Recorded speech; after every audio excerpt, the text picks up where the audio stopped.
আসসালামু আলাইকুম রহমতুল্লাহি ওবরাকাতুহু।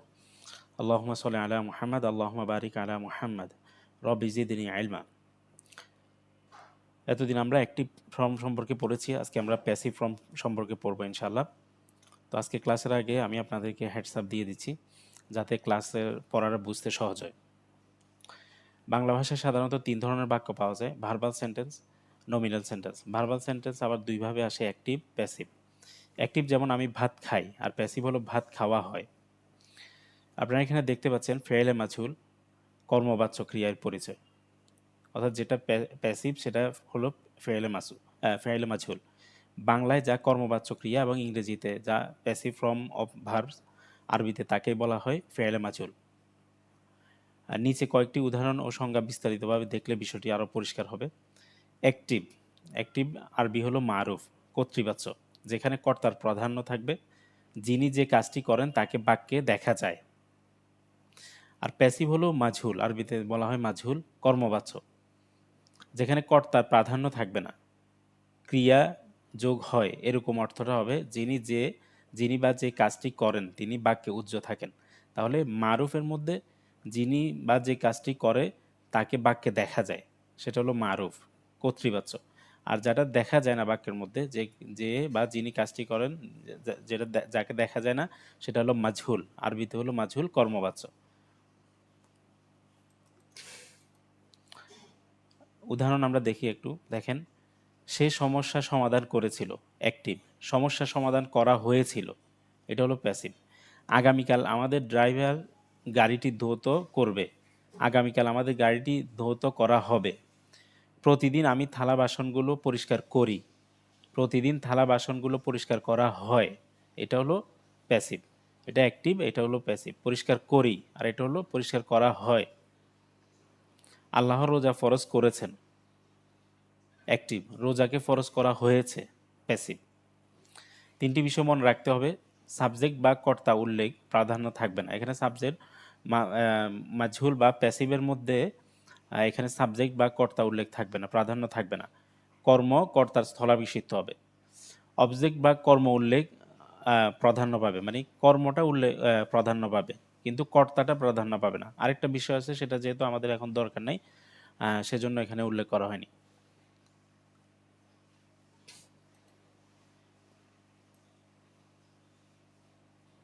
প্যাসিভের কিছু বৈশিষ্ট্য ও গঠন। 1 নাম্বার, অ্যাক্টিভ থেকে প্যাসিভ ফর্ম তৈরি করতে মূল হরফগুলোর রুট ওয়ার্ড একই থাকবে। মানে রুট ওয়ার্ড ফাআলা, ওখানে ফা আনলাম যেভাবে আছে, রুট ওয়ার্ড মূল অক্ষরগুলো একই থাকবে, মূল অক্ষরগুলো চেঞ্জ হবে না। অ্যাক্টিভ থেকে প্যাসিভ ফর্ম তৈরি করতে শেষ হরফের হরকতের মধ্যে প্রান্তিক চিহ্নে এবং সাকিন ও জজম কোনো পরিবর্তন হবে না। মানে শেষে যে অক্ষরটা থাকবে সেটা, এবং যে সাকিন বা যজমালা যে হরফগুলা থাকবে সেগুলোদের মধ্যে কোনো জবজ্জের পরিবর্তন হবে না। ফিল মাদি ও ফিল মোদারে, অতীত ও অনতীতের প্রথম বর্ণে অবশ্যই পেশ দিতে হবে। আমরা যখন অ্যাক্টিভ থেকে প্যাসিভে যাব, অতীতে হোক অনতীতে হোক, প্রথম বর্ণে অবশ্যই আমরা পেশ দিব। অতীতকালের জন্য উ ই উচ্চারণ হবে এবং অনতীতকালের জন্য উ আ উচ্চারণ হবে। অতীতকালের জন্য উ ই মানে হলো, আমরা যদি ফালা বলি, ফালা থেকে ফুইলা করতে হবে। প্রথম অক্ষরটা হবে পেশ এবং শেষের আগের অক্ষরটা হবে জের। অতীতকালের জন্য উ ই উচ্চারণ হবে, মানে প্রথম অক্ষরটা পেশ এবং শেষের আগের অক্ষর হবে জের। এবং অনতীতকালের জন্য উ আ উচ্চারণ হবে, প্রথম অক্ষর পেশ এবং শেষের আগের অক্ষর জবর হবে। গঠন পদ্ধতি। অতীতকালের গঠন।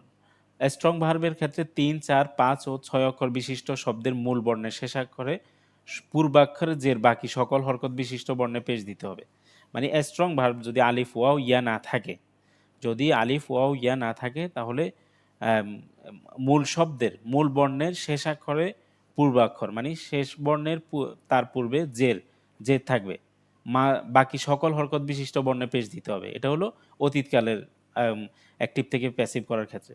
আর অনতীতকাল যদি স্ট্রং ভার্বের ক্ষেত্রে আলামতে মোজারে, অর্থাৎ আলিফ তা ইয়ানুন, শুরুতে অনতীতকাল চিনার যে 4টা অক্ষর আছে, আলিফ তা ইয়ানুন পেশ হবে এবং শব্দের মূল বর্ণের শেষ অক্ষরের পূর্বে অক্ষর জবর দিতে হবে। তাহলে অতীতকালের গঠনের ক্ষেত্রে স্ট্রং ভার্বের ক্ষেত্রে 3, 4, 5 ও 6 অক্ষর বিশিষ্ট শব্দের মূল বর্ণের শেষ অক্ষরের পূর্ব অক্ষরে জের হবে, আর বাকি সকল হরকত বিশিষ্ট বর্ণে পেশ দিতে হবে। আর অনতীত কালের ক্ষেত্রে স্ট্রং ভার্বের ক্ষেত্রে আলামতে মোজারে আলিফ তা ইয়া নুন পেশ এবং শব্দের মূল বর্ণের শেষ অক্ষরের পূর্বে অক্ষর জবর দিতে হবে। উদাহরণ দিলে আপনারা আরো ভালো করে বুঝবেন। দেখেন, ফাআলা ফইলা, এটা অ্যাক্টিভ, এটা প্যাসিভ।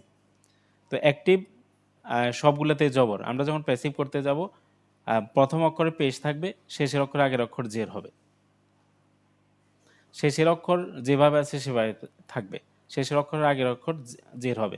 আমরা এখানে বলেছিলাম যে উ ই মানে হলো প্রথম অক্ষর পেশ হয়ে যাবে, ফু হয়ে যাবে, শেষের অক্ষর আগের অক্ষর ই হয়ে যাবে, অর্থাৎ জের হয়ে যাবে।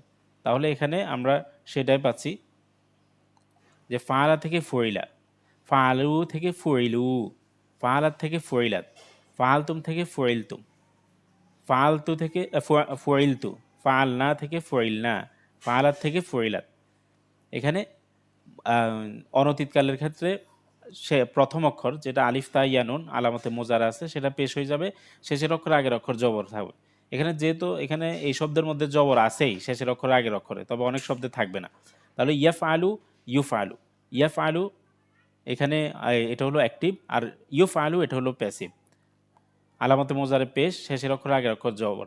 তাহলে ইয়াফ আলু এটা হলো অ্যাক্টিভ, ইউফ আলু এটা হলো প্যাসিভ। ইয়াফ আলুনা অ্যাক্টিভ, ইউফ আলুনা প্যাসিভ। তাফ আলু অ্যাক্টিভ, তুফ আলু প্যাসিভ। তাফ আলুনা অ্যাক্টিভ, তুফ আলুনা প্যাসিভ। আফ আলু অ্যাক্টিভ, উফ আলু প্যাসিভ। নাফ আলু অ্যাক্টিভ, নুফ আলু প্যাসিভ। ফাআলা ফইলা, ফাআলা ফাআলা ফইলা। তাহলে ফাআলা মানে সে একজন পুরুষ করেছে বা করলো, আর ফইলা মানে সে কৃত হয়েছে, সে কৃত হয়েছে। ফইলু মানে তারা কৃত হয়েছে।